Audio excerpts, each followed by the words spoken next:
So one of your legacies as Attorney General has been criminal justice reform. You've used the Department of Justice to look into local police departments, investigated examples of discriminatory policing, systemic racism. You've mandated reforms. Your likely successor, Senator Jeff Sessions, has characterized such interventions as an abuse of federal authority.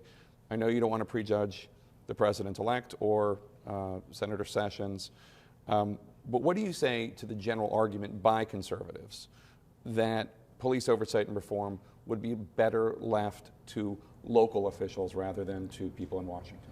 What I would say to anyone focused on police reform is to look at what works. Look at what's been successful over not just this administration, but several years. One of the things that I've seen since my first time in the department in the 90s to now has been the collaborative working relationship between the Department of Justice and so many police departments across this country. We do have a very strong practice of enforcing constitutional policing through court-enforced decrees when situations call for that. But we also have a strong tradition and practice that's been very, very strong in this administration of police departments coming to us and saying, you know, I'm not sure if my excessive force issues are being resolved in the right way. I'm not sure if my use of force policies are really current.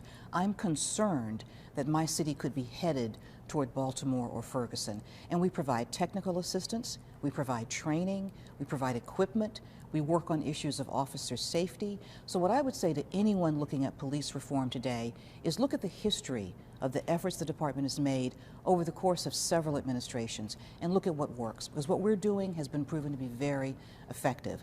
We have community groups who have been able to rekindle and reconnect with their police departments. We have police departments who are out in the community learning the residents. I've talked to young officers who say, you know, this is why I became a police officer, to get to know people and to help people.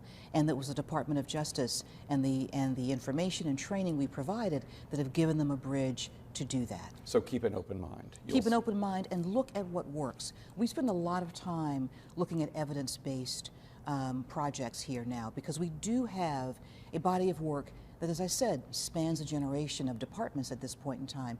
So we can see what's an effective reform tool. The consultants that we use, most of them are former police executives, have a great deal of experience and judgment.